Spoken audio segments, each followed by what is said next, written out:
First మనందరం HCU విద్యార్థులకు పర్యావరణం కోసం తన్లాడేటోళ్లకు యూనివర్సిటీ భూముల మీద సర్కారు కుట్రేశాలను లోకానికి ఎరకజేసిన బీఆర్ఎస్ పార్టీకి పెద్ద శనార్థులు చెప్పాలలో వాళ్ళ పోరాటానికి సప్పట్లు కొట్టాలి. ఇగో నేను కొడుతున్నా చూడండి.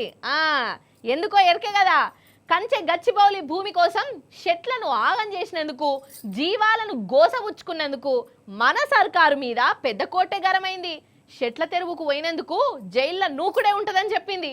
పాండ్రి ఈ సుప్రీంకోర్టు ఇంకా ఏమన్నది, విచారణ ఎట్లా నడిచింది, అవన్నీ డీటెయిల్ కలుసుకొని వద్దాం నడువురి.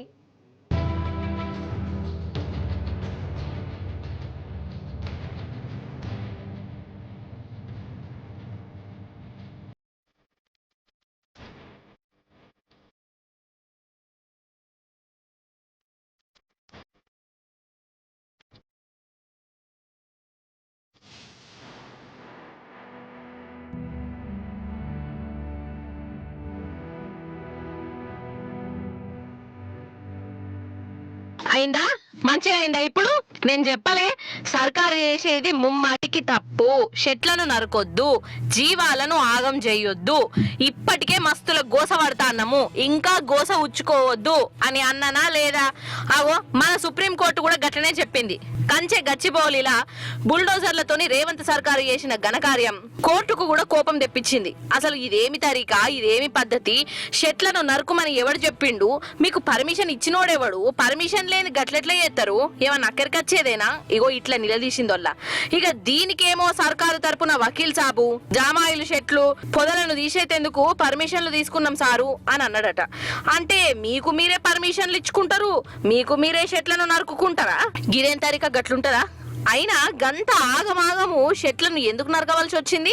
సెలవు దినాలలోనే బుల్డోజర్లను ఎందుకు రప్పించిర్రు, ఎందుకు ఆగం చేసిర్రు అని కోపానికి వచ్చిందంట. ఇక పర్మిషన్ లేకుండా చేసినందుకు సర్కారు పెద్ద ఆఫీసర్ను జైలు వేయవలసి వస్తదట. అగర్సే కంచె గచ్చిబౌలిలా అడివే లేదని వాదిస్తే ఇక జాగల్ని జైలు కట్టి అండ్లనే ఆఫీసర్లను ఉంచవలసి వస్తదని కోపం చేసిండు జడ్జి సారు.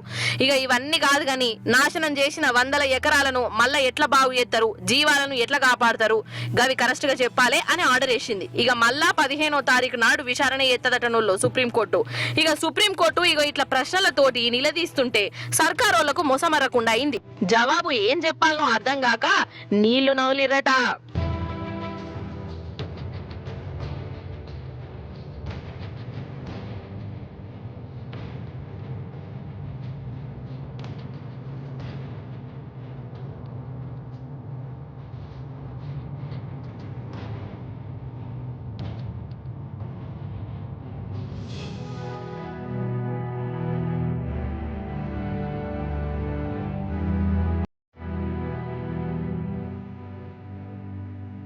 నిజంగా సుప్రీంకోర్టు తీర్పుతోని అందరు సంబరపడ్డరోళ్ళ, ఒక్క సర్కారోళ్ళు తప్ప. సర్కారోళ్ళు ముఖం మార్చుకున్నట్టున్నది. కంచె గచ్చిబౌలిలో జైలు కట్టి మరి ఆఫీసర్లను లేత్తం అని సుప్రీంకోర్టు అంత పెద్ద మాట కూడా అన్నదంటే సర్కారోళ్ళు ఎంత పెద్ద తప్పు చేసిరో ఈ పాటికి అందరికి సమజయ్యే ఉంటది.